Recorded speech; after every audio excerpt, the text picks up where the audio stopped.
Hello, science listeners. Science Made Fun delivers quality STEM activities for kids. Our podcasts are created to spark curiosity for both children and adults. What do we do at Science Made Fun? Our scientists come to your location and convert your classroom into a living laboratory. This fosters a lifelong love of science and makes the experience both meaningful and memorable for everyone. Feel free to follow us on Instagram and Facebook. Just search for Science Made Fun. Hello, science listeners. I have exciting news.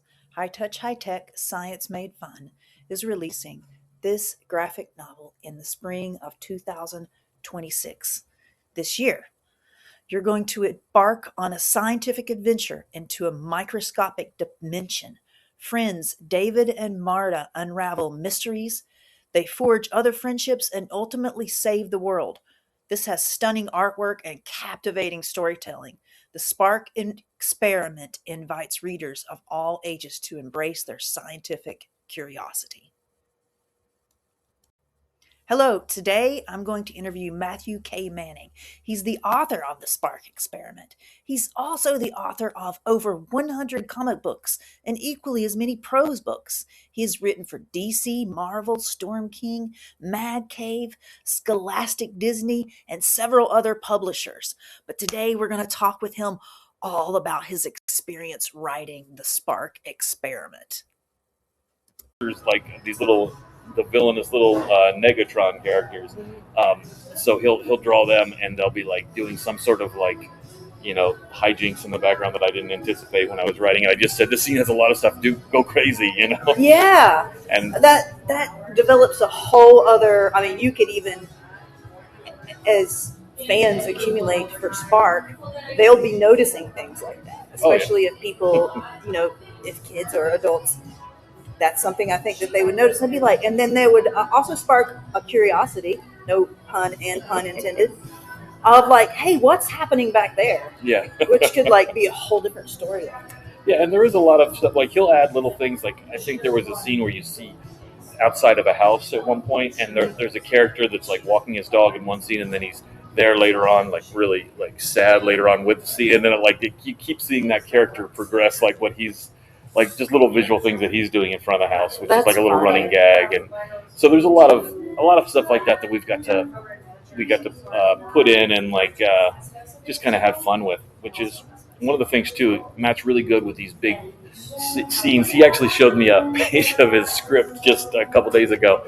He's like, "Oh, this is when you made me draw a crowd scene," because that was like a ton of characters. Mm-hmm. And on the script is just a frowny face drawing that he drew while he was like reading it, realizing how much work this is going to be. Oh, he's like, yeah, because a writer can take like two sentences, be like, "This is a crowded classroom. Everybody's doing stuff, different things," and he'll be like, and the artist is like, "I now have to create this yeah. an immense, vast scene." Yeah, can't I just do a close up on a character's face or something and not have to draw any background? Right.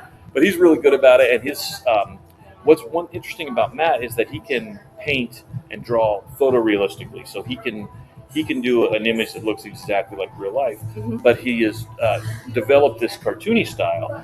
So like he can do it faster, and he can do it more fun and have more. I can make it more whimsical instead mm-hmm. of everything being like exactly like it looks in real life. Yeah. And so because he can do that particular style, he can do a lot in a small space. Actually, adding a much more emotion to every scene. Yeah, and it's a lot livelier. Like I've always admired like a photorealistic style as okay, that's craftsmanship. You can really yeah, and you can really see what's there and draw exactly like it. Mm-hmm. But I gravitate towards cartooning because it's putting your spin on the world. Like everybody has a camera on their phone at any given moment. You can take a picture. If you want something to look exactly like it does in real life. Right. Whereas art is to me all about expression and making these characters come to life.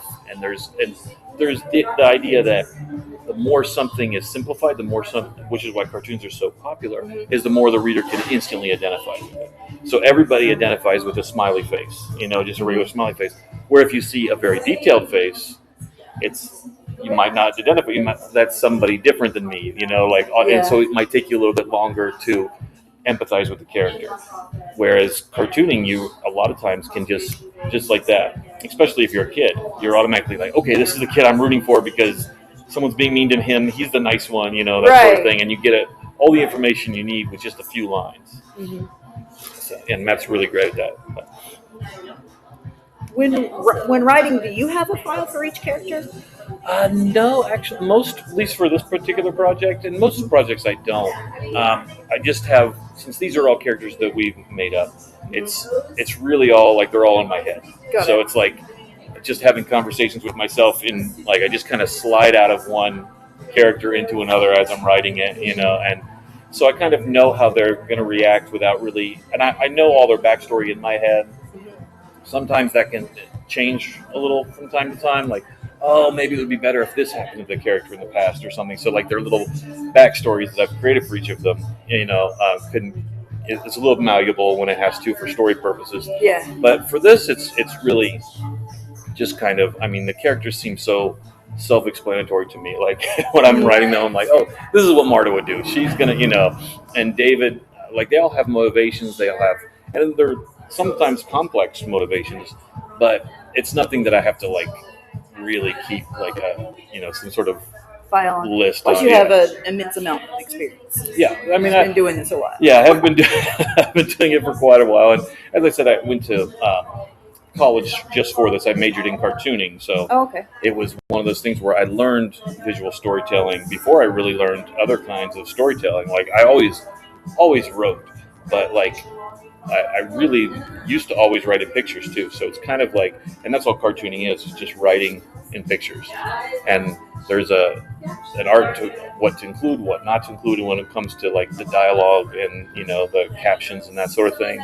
And it just all kind of, you learn it as you go. But I think it's also, I think the best cartoonists grew up with reading comics and absorbing it. Like for me, when I was a little kid, I was very much into comic strips, and I read all sorts of Calvin and Hobbes and Far Side, which is only a one-panel strip, but still, and things like Dick Tracy, and I was really into those. And then when the 1989 Batman movie came out, it was just all comic books from then on. I became really, really into, and I realized how much more space you have in a comic to tell the story, and how much you can kind of give variety to the panels and kind of change things up and cut scenes differently in a comic book. So I've always been kind of reading, that graphic storytelling my whole life.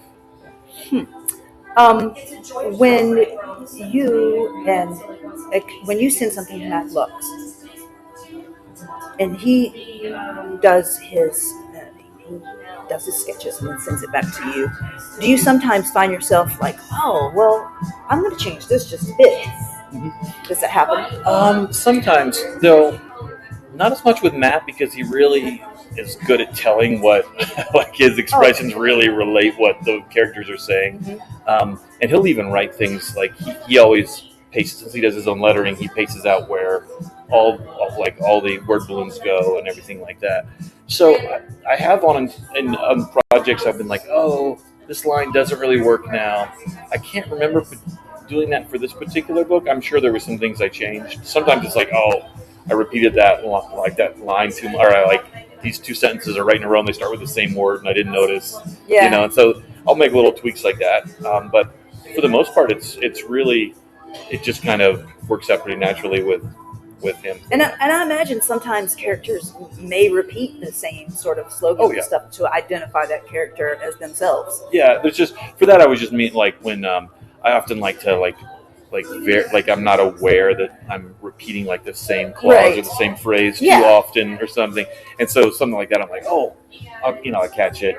Normally, a lot of times I do catch that in the rewrites or like any proofreading I do. Because what I'll do is I spend several days writing. I write normally around somewhere about 6 to 10 pages a day, depending. And then once I'm done with the script, or with these, I was doing it every chapter. Then I proofread it once, and then I do another proof that's just dialogue, where I read everything out loud, and then I proofread it a final time and reading all the panel descriptions, everything, making sure everything works. So normally I catch those things in the reading out loud part, just because I'm just reading the dialogue out loud. and making sure it all works. There are times where it's like, oh, that sounds, when it was interrupted with panel descriptions, that sounded better, but these lines don't really work after each other. So you get the rhythm that way when you read everything out loud, which is what you should do no matter what you're writing. If you're writing a novel or anything, like I've written a lot of prose books, and those need a pass of reading out loud too, just so you can hear it and actually hear what's going to be in your reader's head when they're reading it. So. Which character? You said that you sort of modeled David and Marta after your kids, but is there a character that? And you said that there's also a little bit of you in all of your characters. Do you relate to one of them the most? For this particular book, I'm probably more of a David these days. Yeah. When I was a little kid, I talked even more than I'm doing right now, and I was really like, especially I'm sure in high school I was obnoxious. I don't think I would have liked me back then.